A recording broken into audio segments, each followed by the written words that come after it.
सावन के महीने में कहीं मौसम सुहावना है तो कहीं कुदरत कहर बरपा रही है। यूपी, एमपी, उत्तराखंड, राजस्थान, पश्चिम बंगाल समेत उत्तर भारत के कई राज्य बाढ़ और बारिश की मार झेल रहे हैं। मध्य प्रदेश के शिवपुरी में लगातार बारिश ने तबाही मचा दी है। हजारों लोग बाढ़ में फंसे हुए हैं। लोगों को एयरलिफ्ट करके सुरक्षित ठिकानों पर भेजा जा रहा है।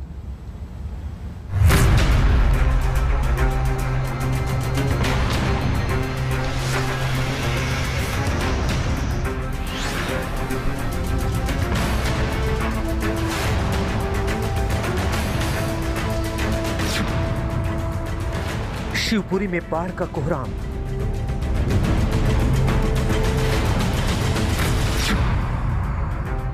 गांवों में सैलाब से हाहाकार।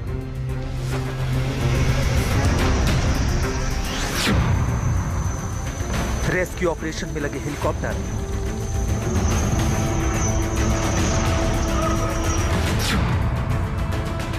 ऐसी बाढ़ शिवपुरी ने कभी नहीं देखी।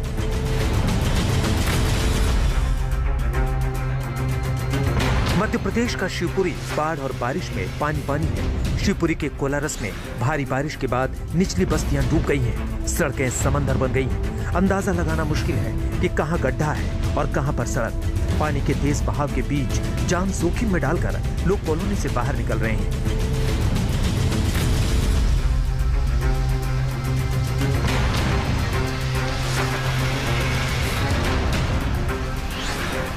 बाढ़ का पानी यहाँ कोहराम मचा रहा है। शिवपुरी के लोग बता रहे हैं कि अपनी जिंदगी में उन्होंने कभी ऐसी बाढ़ नहीं देखी थी।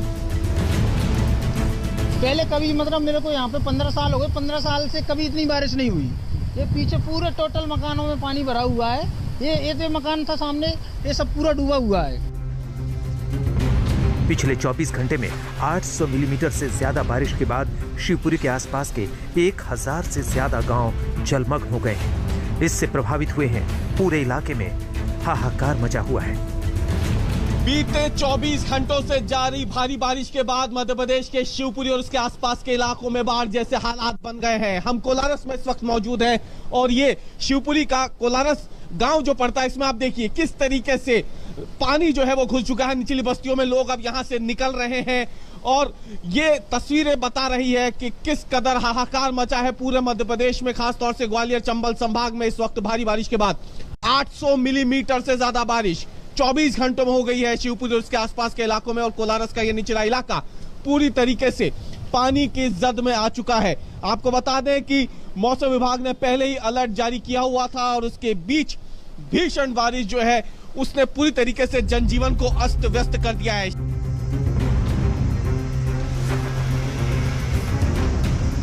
बाढ़ के हालात से निपटने के लिए एनडीआरएफ, एसडीआरएफ और वायुसेना की टीमें रेस्क्यू ऑपरेशन में जुटी हैं। शिवपुरी के ऊपर वायुसेना के हेलीकॉप्टर मंडरा रहे हैं। लगातार बारिश की वजह से रेस्क्यू ऑपरेशन में दिक्कतें आ रही हैं। शिवपुरी के पोहरी तहसील में पार्वती नदी के सैलाब में ग्रामीण टापू पर फंसे हुए हैं। तमाम लोग छतों पर हैं और बाढ़ग्रस्त इलाके से बाहर आने की दुआएं कर रहे हैं। रेस्क्यू ऑपरेशन में 2000 से ज्यादा लोगों को बाहर निकाला जा चुका है।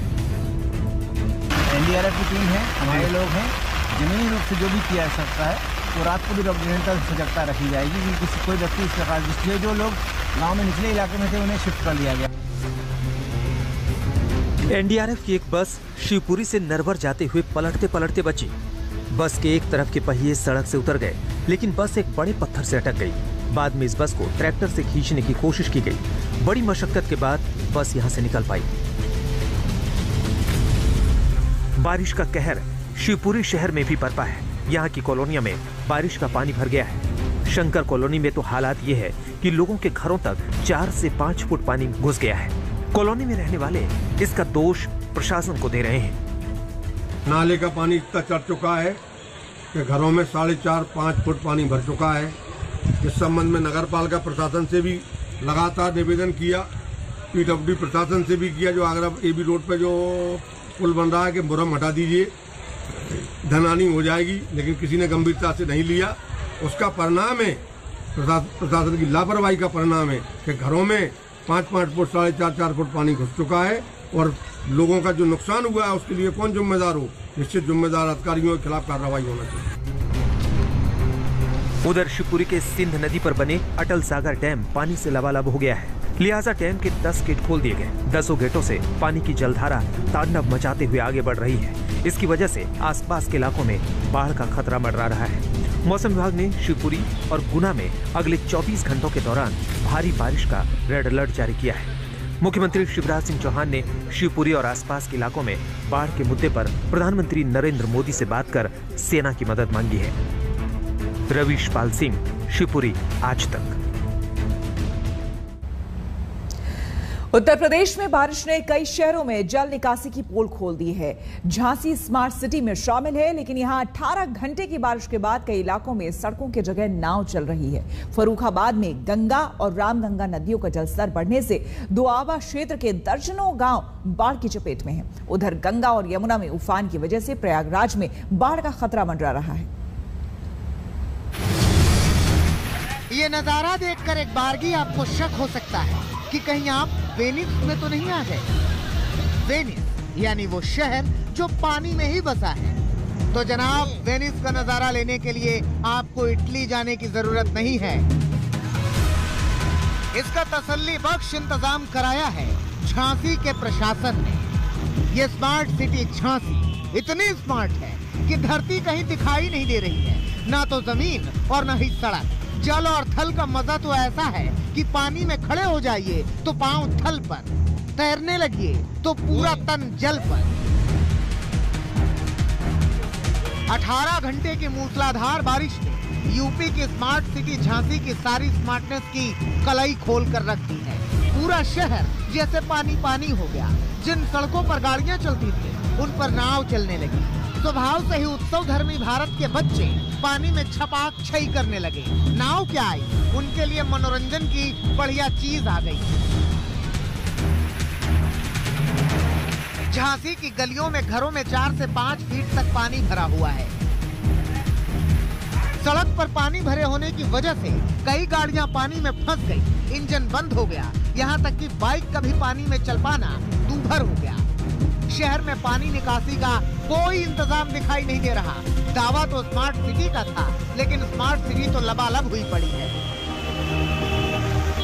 आज बारिश ज़्यादा होने की वजह से यहाँ के नाले नालियों में इतना कचरा भरा पड़ा था कि वो पानी रोडों पे आ गया, सड़कों पे लोगों के घर मकानों में पानी भर गया। अधिकारियों को, नगर निगम के सभी नागरिकों ने, यहाँ के क्षेत्रवासियों ने कई बार लिखित में प्रार्थना पत्र भी दिया सफाई व्यवस्था के मामले में, लेकिन इसमें कोई सुधार नहीं आया, ना कोई सुनवाई हुई। यहाँ पे और जल भराव की बहुत समस्या है और यहाँ पर 5-5 फुट पानी भर जाता है कि आप आराम से नाव चला लीजिए। और यहाँ पर सुबह के टाइम पे इतना पानी था और अभी भी पानी है कि यहाँ पर नाव चली है और कुछ लोगों को हमने नाव से उधर पार भी कराया और गेट तक। और झांसी स्मार्ट सिटी बन रही है, अब बताइए स्मार्ट सिटी बनेगी कैसे। ये उत्तर प्रदेश के फर्रुखाबाद जिले की तस्वीरें हैं, जहाँ गंगा और रामगंगा नदियों के बीच कटरी इलाके के लोगों की जिंदगी बाढ़ में फंस गई है। पहाड़ों पर हो रही बारिश और बांधों से छोड़े जा रहे पानी की वजह से गंगा और रामगंगा का पानी खतरे के निशान को पार करने पर आमादा है। अमृतपुर और कायमगंज तहसील के दर्जनों गांव बाढ़ की चपेट में आ गए हैं। घर बार, खेत खलिहान, सड़कें, गलियां सब लबालब हैं। हजारों एकड़ खेत डूब गए हैं। गांव में आने जाने के रास्ते पानी में डूबे हुए हैं। गांव में जहां लोग पैदल चलते थे वहां अब नाव चल रही है। बाढ़ प्रभावित इलाकों में अब तक कोई मदद नहीं पहुंची है। लोग सिर्फ भगवान से ही आस लगाए बैठे हैं। तमाम लोगों ने गांव से बाहर सड़क पर पन्नी तानकर परिवार के साथ रह रहे हैं। पूरा पांडव नदी बर्राहाट है और ये इधर वरुण विहार है। हाँ, ये दोनों ये इधर डूबा हुआ है, डूब रहा है। पानी बढ़ रहा है लगातार। पानी बराबर आज 4 दिन से बढ़ रहा है। अगर आज रात बारिश हो जाती तो कल ये और भी अंदर जाके तबाह कर देता है। ये बहुत ज्यादा जलस्तर बढ़ रहा है। उत्तर प्रदेश के कानपुर में पांडू नदी में उफान आ गया है। कई गांव जलमग्न हो गए हैं। वहीं प्रयागराज में संगम के किनारे के तमाम इलाके लबालब हैं। गंगा के साथ साथ यमुना भी उफान पर है। किनारों पर जल पुलिस के साथ एसडीआरएफ की टीम तैनात कर दी गई है। लोगों से ऊंचे इलाके में चले जाने की अपील की जा रही है। तेजी से आप लोग पहले से ही ऊंचे स्थान पे अपना आवास बना लें। ऊंचे स्थान पर शिफ्ट हो जाएं, सामान वगैरह जो भी है पहले से ही निकाल लें ताकि रात में किसी प्रकार की कोई दिक्कत ना हो। बाढ़ नियंत्रण विभाग का बोर्ड दिखा रहा है कि गंगा यमुना खतरे के निशान को छूने की ओर बढ़ रही है। नदी का जलस्तर कंटिन्यू बढ़ रहा है, हम देख रहे हैं, और हमारी टीम यहाँ पे मुस्तैद है दशाश्वमेध घाट पे बाकायदा, और यहाँ पे जो निचले स्तर पे गांव बसे हुए हैं उनको आगाह कर दिया गया है कि आप लोग ऊंचे स्तर पे चले जाइए। रहने की उनकी व्यवस्थाएं कर दी गई हैं, और यहाँ पे अल्टरनेट हमारी टीम 24 घंटे रहती है। जो नदी के किनारे बहुत सारे लोग बना रखे हैं अपने मकान, उनको हम माइक के लाउडहेलर के माध्यम से कंटिन्यू बता रहे हैं कि आप लोग नदी का जलस्तर बढ़ रहा है, आप लोग ऊंचे स्थान पर चले जाइए, अपना सामान समय रहते ही पहले ही निकाल लीजिए। बारिश भी कंटिन्यू हो रही है, इस तरह से हम लोगों को सूचना देते रहते हैं। यूपी से सटे उत्तराखंड में नदियां अपने रौद्र रूप में हैं। रुद्रप्रयाग में अलकनंदा पूरे वेग में है। 15 फीट ऊंची भगवान शिव की मूर्ति में सिर्फ उनका सिर दिखाई दे रहा है, बाकी अलकनंदा में समा गया है। उधर बद्रीनाथ नेशनल हाईवे 58 पर पहाड़ जंगल खिसक कर नीचे आ गया, सड़क पर अफरा तफरी मच गई। रुद्रप्रयाग से प्रवीण सेमवाल और प्रयागराज से पंकज श्रीवास्तव के साथ आज तक ब्यूरो। हम रुकेंगे यहाँ पर एक छोटे से ब्रेक के लिए, बने रहे हमारे साथ, देखते रहिए आज तक।